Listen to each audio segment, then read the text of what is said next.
લીંબાયતના લીંબાયત વિસ્તારમાં માનવ તસ્કરીનો એક ચોંકાવનારો કિસ્સો સામે આવ્યો છે, જ્યાં એક ગરીબ શ્રમજીવી પરિવારની સગીર દીકરીને નશાકારક પદાર્થો આપીને 10 દિવસની અંદર 2 વખત વેચવામાં આવી હોવાનું અને તેના બળજબરીપૂર્વક લગ્ન કરાવવામાં આવ્યું હોવાનું સામે આવ્યું છે.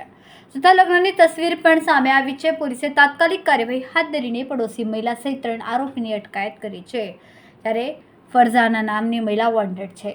આ સમગ્ર રેકોર્ડનો પર્દાફાશ કરવાની દિશામાં આગળ તપાસ શરૂ છે. લીંબાયતના મીઠીખાડી વિસ્તારમાં રહેતી 15 વર્ષીય સગીરા, જેની માતા કેટરિંગનું કામ કરે છે, તેના પિતા બીમાર રહે છે, તે આ માનવ તસ્કરીનો ભોગ બની હતી.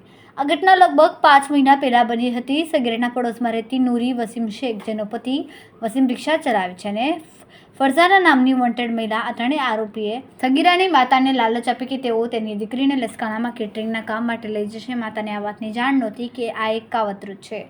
આરોપીઓએ માતાને માત્ર એટલું જ કહ્યું કે તેઓ 2-3 દિવસમાં પાછા આવી જશે.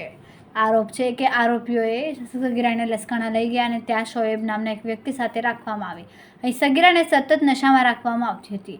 આ ટોળકી તેને દિવસમાં 2 થી 3 વખત કોરેક સિરપ જેવી નશાકારક કપ સિરપ પીવડાવતી હતી, જેથી તે ભાનમાં રહી શકે નહીં. આ નશાની હાલતમાં આરોપીઓએ સગીરાના બળજબરીપૂર્વક લગ્ન કરાવ્યા હતા. 50,000ના સોદાથી સગીરાના સૌપ્રથમ લગ્ન શોએબ સાથે થયા હતા. પોલીસ તપાસમાં વિગતો સામે આવે છે કે તે અત્યંત ગંભીર છે. આરોપીઓએ સગીરાને 2 અલગ-અલગ વ્યક્તિઓને વેચી હતી. સૌપ્રથમ તેને સગીરાના નિકાહ શોએબ સાથે કરાવ્યા. આ માટે તેઓએ શોએબ પાસે 50,000 લીધા હતા. આ લગ્ન પછી પણ સગીરાને ત્રણેય આરોપીને શોએબ સાથે રાખતા હતા. 10 દિવસ બાદ આરોપીઓ ફરીથી સગીરાને મહારાષ્ટ્રના સોલાપુર લઈ ગયા. આ લગ્નમાં કેટરિંગનું કામ છે કહીને લઈ ગયા હતા. ત્યાં તેઓએ સગીરાને મહારાષ્ટ્રના એક યુવકને વેચી દીધી અને ત્યાં હિન્દુ રીતિ રિવાજ મુજબ મંદિરમાં લગ્ન કરાવ્યા હતા. આ યુવક પાસેથી ટોળકી 2 લાખ લીધા હતા. સોલાપુરમાં સગીરાને 15 દિવસ રહેવાનું કહેવામાં આવ્યું હતું. આ બંને ઘટનામાં સગીરા સાથે 2 વખત દુષ્કર્મ પણ આચરવામાં આવ્યો.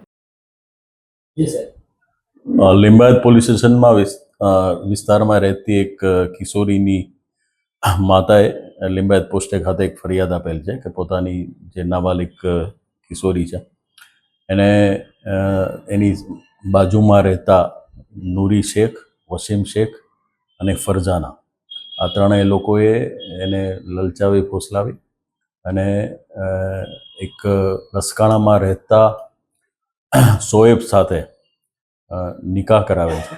અહીં શોએબના ઘરે લસકાણા ખાતે નિકાહ કરવામાં આવેલ અને શોએબ પણ આ લોકો જાણતા હોવા છતાં કે નાબાલિગ છે, છતાં એની સાથે ત્યાં 3 દિવસ આ કિશોરીને રાખેલ છે.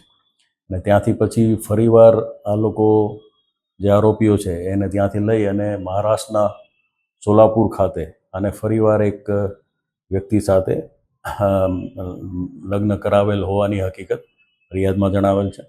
હાલ પોલીસે આ સંબંધે વસીમ, નૂરી અને જે આ લગ્ન કરનાર છે શોએબ, એની ધરપકડ કરેલ છે. આ બાબતે ફરઝાના અને અન્ય જે એક ઇસમ છે જે સોલાપુરનું, એની ધરપકડ કરવાની બાકી છે. પોલીસ હાલ વિશેષ તપાસ કરી રહી છે.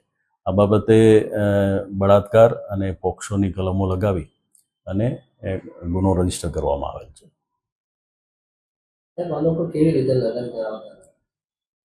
એ અહીંથી એને જે છોકરી છે એ કેટરિંગના કામ માટે અવારનવાર આ લોકો સાથે જતી હતી. એ દરમિયાન એ લોકોએ છોકરીને ડરાવી, ધમકાવી, લલચાવી અને આ જે છે શોએબ લસકાણા ખાતે એના ઘરે લઈ ગયેલા અને ત્યાં એમની ધાર્મિક વિધિ પ્રમાણે એના મેરેજ કરાવેલા એવું હાલ જણાય આવે.